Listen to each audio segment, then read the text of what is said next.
Merci, Monsieur le Président. Oui, trois petites choses ce soir. D'abord, vous savez, j'ai assisté du 10 au 13 septembre dernier à la rencontre du conseil d'administration de la Fédération canadienne des municipalités. La réunion du conseil d'administration tenue à Waterloo-Kitchener fut riche sur le plan des échanges et de réseautage pour notre ville, avec des élus provenant des municipalités de tout le Canada. Chaque fois que j'ai eu l'occasion, j'ai défendu avec détermination les positions de la Ville de Longueuil, notamment en matière de financement des infrastructures et du transport collectif, avec les projets structurants sur le boulevard Tachereau et dans l'axe de la ligne jaune. Je remercie d'ailleurs mes collègues du conseil municipal pour le privilège qui m'est offert d'être membre du Caucus Québec et de participer pleinement aux travaux de la FCM. Monsieur le Président, sachez que je n'ai jamais pratiqué la politique de la chaise-vide au sein de cette fédération. J'ai toujours cru que pour faire avancer les dossiers cruciaux pour les citoyens de Longueuil, il faut être sérieux dans leur préparation et présent lorsque ça compte. Et la Fédération canadienne des municipalités est une tribune importante pour le monde municipal au Canada. Longueuil est active depuis des années. Et j'ai d'ailleurs une pensée particulière ce soir pour Mme Caroline Saint-Hilaire. Oui, Mme Saint-Hilaire, notre ancienne mairesse, qui, à l'époque, m'a offert l'opportunité, à moi et à Feu Albert Baudry, de siéger sur ce grand forum municipal. Et pour ça, je lui en suis reconnaissant. Ce soir, je vais déposer le rapport qu'on m'a demandé. On fait mention d'un rapport de mission. Peut-être juste valider, étant donné que je suis sur le conseil d'administration, si le mot « mission » a sa place par rapport au rapport, que ça peut être un rapport de compte-rendu de conseil d'administration. Et ça me fera plaisir. Alors, j'en fais un dépôt.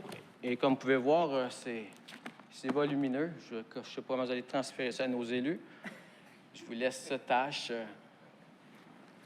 C'est 3 jours bien remplis.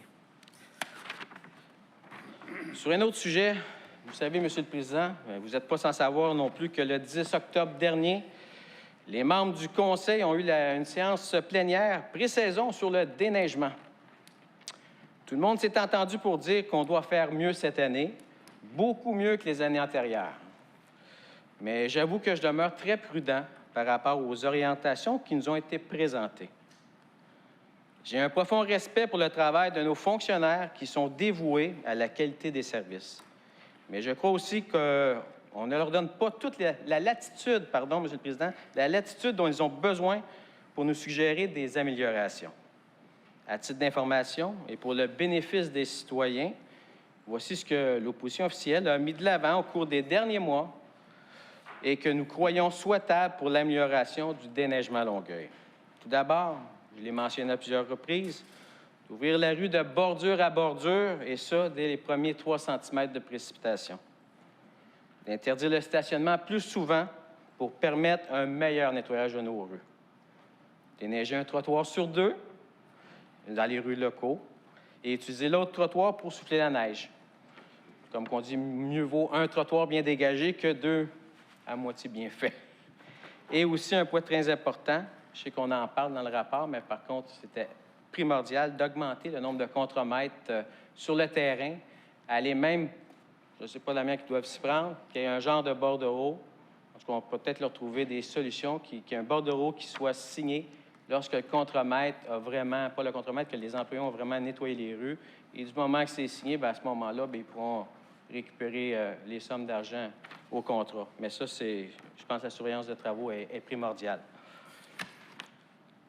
Et sur mon dernier sujet, le 16 octobre dernier, Monsieur le Président, le comité exécutif a octroyé un contrat de gré à gré de l'analyse de la rémunération des élus de la Ville à un groupe de chercheurs de l'École nationale d'administration publique pour un montant estimé à 13 000 $.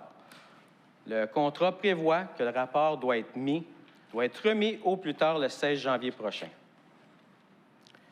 Je pense que c'est important de rappeler la seule raison pour laquelle ce contrat-là a été donné à l'ENAP, c'est parce qu'il y a un profond malaise dans la population à voir la mairesse de Longueuil gagner plus cher que le premier ministre du Québec. 240 000 $ pour la mairesse de Longueuil, je comprends que c'est payant, mais c'est surtout gênant, Monsieur le Président. C'est le seul salaire qui est réellement problématique à Longueuil, parce que c'est le seul salaire qui a connu une hausse Question de privilège, Monsieur le Président. Pas de question de privilège ici, Mme Bastien. On interprète des choses puis on désinforme, Monsieur le Président. C'est un privilège, je me sens vexée puis je pense que je ne suis pas tout seul. Exprimez-vous, puis on verra. Ah, j'ai la fruit facile, peut-être. Monsieur le Président, quand on travaille 80 heures minimalement par semaine, puis qu'on gagne un salaire qui est faussement affiché ici, c'est pas 240 000, on en a déjà fait la démonstration, puis qu'on divise par 80 heures par semaine. Monsieur le Président, ça fait 50 à l'heure. C'est pas cher payé. Il y a C'est du pas une monde question de qui privilège ici, Mme Bastien. Je suis Je suis désolé. insultée parce que c'est juste ce salaire-là qui est en question. Mais C'est Mme pas vrai. Bastien, Monsieur le Lécuyer- Président, laissez-moi finir, s'il vous plaît. Quand on Madame gagne Bastien, 50 Madame 000 Bastien, ça suffit. par année puis qu'on travaille 2 heures par semaine, ça, c'est le salaire. Merci. Votre micro était déjà éteint, Mme Bastien. Madame Bastien, je ne me ferai pas parler sur ce ton, certainement, si je dis que ce n'est pas une question de privilège, parce que dans mon interprétation, il n'y a pas eu d'attaque personnelle, il y a seulement des faits qui ont été sortis. Si ces faits ne font pas votre affaire, c'est votre droit. Madame la mairesse a le privilège de s'exprimer à la fin du conseil. Elle est capable de se défendre. Elle est capable de s'exprimer sur la question. C'est seulement des faits qui ont été apportés par M. Lécuyer. Et, Madame Bastien, si je vous retire le droit de parole, c'est point à la ligne, je vous retire le droit de parole. Vous ne pouvez pas continuer à vous exprimer sur la question. Monsieur Lécuyer, vous pouvez poursuivre. Merci, Monsieur le Président. Alors, ce que je disais, c'est le seul salaire qui est réellement problématique à Longueuil, parce que c'est le seul salaire qui a connu une hausse déraisonnable de 49 en 2018 par rapport à 2017. C'est frustrant parce que ça aurait été tellement facile et surtout rapide si la mairesse avait voulu présenter un règlement pour plafonner son salaire et celui des élus municipaux, comme c'était le cas auparavant. Personne ici n'a jamais été contre l'idée d'examiner les salaires de tous les élus municipaux. Mais pourquoi la mairesse s'entête-t-elle à attendre la conclusion d'une étude élargie pour faire ce qui est évident? Il n'y a pas de raison d'attendre avant de faire ce que le gros bon sens nous dicte. Pour la 6e fois, j'invite à nouveau la mairesse de Longueuil à plafonner maintenant sa rémunération au niveau de 2017, c'est-à-dire, grosso modo, aux alentours de 170 000 qui à l'ajuster après le processus de révision dans tous les salaires. J'avais déposé en juin dernier un avis de proposition exactement pour ça. Malheureusement, en juillet, le Conseil n'a pas choisi d'appuyer ma proposition et a plutôt appuyé la mairesse. Il appartient à chacun de justifier leur vote. De mon côté, je vais continuer de talonner la mairesse pour qu'elle entende la colère de la population. Et c'est pour cette raison que je dépose encore une fois ce soir une nouvelle avis de proposition, Monsieur le Président. Alors, je fais un dépôt d'avis de proposition. L'avis de proposition demande à la mairesse de présenter un règlement visant à plafonner son salaire le plus rapidement possible, c'est-à-dire avant la fin du processus de révision des salaires entamés avec l'École nationale d'administration publique.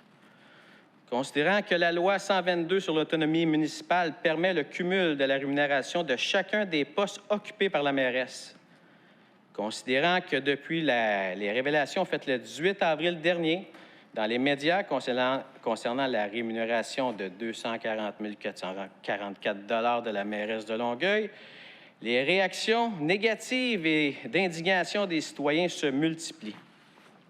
Considérant que l'ensemble de la rémunération de la mairesse dépasse celle du premier ministre du Québec et de plusieurs maires et mairesses des grandes villes du Québec, et qu'elle se trouve ainsi à être la politicienne la mieux rémunérée du Québec.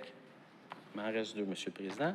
Considérant qu'il n'y a pas lieu d'attendre les conclusions de l'analyse de la grille de rémunération des élus de la Ville de Longueuil avant d'établir un plafond raisonnable au salaire de la mairesse et des élus municipaux, considérant qu'il y aura toujours la possibilité, s'il y a lieu, de modifier le plafond de la rémunération globale de la mairesse et des élus municipaux lorsqu'un consensus aura émergé sur la rémunération de l'ensemble des membres du Conseil. Alors, il est proposé que la mairesse présente un règlement lors de la prochaine séance du Conseil municipal prévoyant un plafond de sa rémunération globale et que la rémunération des conseillers et conseillères soit conséquemment plafonnée à 90 de la rémunération globale du maire. Et j'en fais le dépôt, Monsieur le Président. Et là-dessus, je vous souhaite une très belle soirée.